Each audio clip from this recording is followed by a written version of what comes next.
ಇನ್ನು ನಾಳೆ ಗ್ರಹಣದ ದಿನವೇ ಬನಶಂಕರಿ ದೇವಿಯ ಜನ್ಮೋತ್ಸವ ಕೂಡ ಇದೆ. ಜನ್ಮದಿನೋತ್ಸವ ಅವತ್ತು ಸಂಜೆ 4 ಗಂಟೆಗೆ ಚಂಡಿಕಾ ಹೋಮ ಸೇರಿದಂತೆ ದೇವಿಗೆ ವಿಶೇಷ ಅಲಂಕಾರವನ್ನು ಕೂಡ ಮಾಡಲಾಗಿರುತ್ತೆ. ನಂತರ ರಾಹುಕಾಲದ ಪೂಜೆ ಮುಗಿಸಿ 6 ಗಂಟೆಗೆ ದೇವಾಲಯದ ಎಲ್ಲ ಕಡೆಗಳಲ್ಲೂ ಕೂಡ ದರ್ಬೆ ಇಟ್ಟು ಬಾಗಿಲನ್ನು ಬಂದ್ ಮಾಡಲಾಗುತ್ತೆ. ಸಂಜೆ 6 ಗಂಟೆ ನಂತರ ಭಕ್ತರಿಗೆ ದರ್ಶನ ಇರೋದಿಲ್ಲ.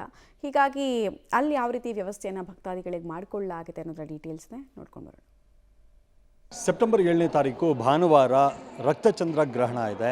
ಇದಕ್ಕೆ ಸಂಬಂಧಪಟ್ಟಂತೆ ಪ್ರಮುಖವಾಗಿ ಅಂದರೆ ಬೆಂಗಳೂರಿನ ಪ್ರಮುಖ ದೇವಾಲಯಗಳಲ್ಲಿ ಒಂದಾದಂಥ ಬನಶಂಕರಿ ದೇವಾಲಯದಲ್ಲಿ ಯಾವ ರೀತಿಯಾದಂಥ ವ್ಯವಸ್ಥೆ ಇರುತ್ತೆ, ಯಾವ ರೀತಿಯಾದಂಥ ಪೂಜೆಗಳಿರ್ತವೆ ಅವತ್ತು. ಮತ್ತು ಆವತ್ತು ಅಂದರೆ ಸೆಪ್ಟೆಂಬರ್ 7 ಆ ದಿನ ಏನಿದೆ ಭಾನುವಾರ ತಾಯಿ ಜನ್ಮದಿನ ಕೂಡ, ಅವತ್ತು ಯಾವ ರೀತಿಯಾಗಿ ವಿಶೇಷ ಪೂಜೆಗಳಿರ್ತವೆ, ಜೊತೆಗೆ ಈ ಗ್ರಹಣಕ್ಕೆ ಸಂಬಂಧಪಟ್ಟಂತೆ ಏನೆಲ್ಲ ವಿಶೇಷ ಪೂಜೆಗಳಿರ್ತವೆ ಅವೆಲ್ಲವನ್ನು ಕೂಡ ಮಾತನಾಡೋದಕ್ಕೆ ನಮ್ಮ ಜೊತೆಗೆ ರಾಜು ಸ್ವಾಮಿಗಳಿದ್ದಾರೆ, ಅರ್ಚಕರು. ಅವ್ರು ಮಾತನಾಡಿಸ್ತಾ ಹೋಗ್ತೀನಿ.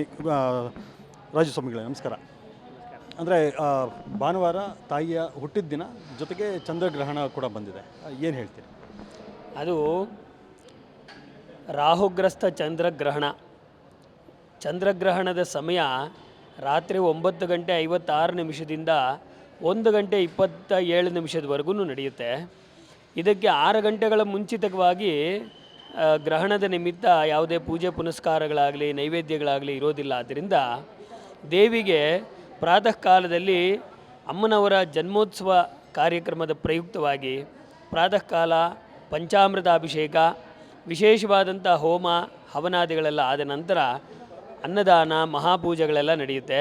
ಆ ದಿನ ನವಚಂಡಿಕಾ ಹೋಮ ಕೂಡ ಏರ್ಪಾಡು ಮಾಡಲಾಗಿದೆ. ಅಮ್ಮನವರ ಉತ್ಸವ ಕೂಡ ನಡೆಯುತ್ತೆ. ಇವೆಲ್ಲದರ ನಂತರ ಸಂಜೆ 4:30 6 ಗಂಟೆವರೆಗೂ ರಾಹುಕಾಲ ಪೂಜೆ ಇರೋದ್ರಿಂದ ರಾಹುಕಾಲ ಪೂಜಾ ನಂತರ ಭಕ್ತಾದಿಗಳಿಗೆ ದೇವಿ ದರ್ಶನ ಇರೋದಿಲ್ಲ. ದೇವಸ್ಥಾನ ಬಾಗಿಲು ಹಾಕಿರ್ತೀವಿ, ದರ್ಶನ ಇರೋದಿಲ್ಲ. ಗ್ರಹಣ ಪ್ರಯುಕ್ತವಾಗಿ ಯಾವುದೇ ಶಾಂತಿ ಕಾರ್ಯಕ್ರಮಗಳು ಅಂಥದ್ದೇನು ನಡೆಯೋದಿಲ್ಲ. ಆದ್ದರಿಂದ ನಮ್ಮ ದೇವಸ್ಥಾನದಲ್ಲಿ ದೇವಸ್ಥಾನ ಬಾಗಿಲು ಹಾಕಿರ್ತೀವಿ. ಪುನಃ ಮಾರನೇ ದಿವಸ ಬೆಳಗ್ಗೆ ದೇವಸ್ಥಾನವನ್ನು ಬಾಗಿಲು ತೆರೆದು ಬೆಳಿಗ್ಗೆ ಶುದ್ಧಿ ಮಾಡಿ, ದೇವಾಲಯ ಎಲ್ಲ ಶುದ್ಧಿ ಮಾಡಿ, ಶುದ್ಧಿ ಪುಣ್ಯಾಹವನ್ನು ಮಾಡಿ ಯಥಾ ಪ್ರಕಾರ ಪೂಜಾ ಕೈಂಕರ್ಯಗಳು ನೆರವೇರುತ್ತೆ. ಪ್ರಮುಖವಾಗಿ ಅಂದರೆ ಗ್ರಹಣಕ್ಕೆ ಸಂಬಂಧಪಟ್ಟಂಥ ಪೂಜೆಗಳು ಆ ಥರದ್ದು ಏನಾದರೂ ಇದೆಯಾ? ಅಂದರೆ ಗ್ರಹಣಕ್ಕೆ ಮೊದಲು ಅಥವಾ ನಂತರ? ನಮ್ಮ ದೇವಸ್ಥಾನದಲ್ಲಿ ಗ್ರಹಣದ ಪ್ರಯುಕ್ತವಾಗಿ ಮಾಡುವಂಥ ಯಾವುದೇ ಪೂಜೆ ಸಂಪ್ರದಾಯ ಇಲ್ಲ. ಆದರೆ ಗ್ರಹಣದ ನಿಮಿತ್ತವಾಗಿ ದೇವಾಲಯದಲ್ಲಿ ಎಲ್ಲ ಕಡೆಯಲ್ಲೂ ದರ್ಭೆಯನ್ನು ಇಟ್ಟು ಯಾವುದೇ ಗ್ರಹಣ ಸ್ಪರ್ಶ ಆಗದೇ ಇರೋ ರೀತಿಯಲ್ಲಿ ದೇವಿಗೆ ಮುಂದಿನ ಆರಾಧನಾ ಪೂಜಾ ವಿಶೇಷಗಳು ಏನೇ ತೊಂದರೆ ಇದ್ರೂ ಅವಕ್ಕೆಲ್ಲ ಯಾವುದೇ ತೊಂದರೆಗಳು ಬಾರದೇ ಇರಲಿ ಅಂತ ಹೇಳಿ ದರ್ಭೆಯನ್ನು ಇಟ್ಟು ಪೂಜೆ ಮಾಡುವಂಥದ್ದು ಮಾತ್ರ ಸಂಪ್ರದಾಯ ಇದೆ. ಅಂದರೆ ಈ ಥರದ್ದು ಯಾವಾಗಾದರೂ ಕಂಡಿದ್ರಾ ಅಂತ? ಅಂದರೆ ಜನ್ಮೋತ್ಸವದ ಸಂದರ್ಭದಲ್ಲೇ ಈ ಥರದ ಚಂದ್ರಗ್ರಹಣ, ಅದು ರಕ್ತಚಂದ್ರಗ್ರಹಣ ಬಹಳ ಸಾರಿ, ನನಗೆ ತಿಳಿದ ಹಾಗೆ ನನ್ನ ಅನುಭವಕ್ಕೆ 2-3 ಸಾರಿ ಆಗಿದೆ. ಅಮ್ಮನವ್ರ ಜನ್ಮೋತ್ಸವದ ದಿವಸನೂ ಆಗಿದೆ, ಜಾತ್ರೆ ದಿವಸ ಕೂಡ ಒಂದು ಸಾರಿ ಚಂದ್ರಗ್ರಹಣ ಅದು ಬಂದಿದ್ದು ಸಂದರ್ಭ ಇದೆ. ಗ್ರಹಣದ ದಿನ ಯಾವ ಟೈಮ್ವರೆಗೂ ಭಕ್ತಾದಿಗಳು ಬರ್ಬೋದು ದೇವಿ ದರ್ಶನಕ್ಕೆ? ಬೆಳಗ್ಗೆ 4:30 ಗಂಟೆಯಿಂದ ಸಂಜೆ 6 ಗಂಟೆವರೆಗೂ ದೇವಿ ದರ್ಶನ ಇರುತ್ತೆ.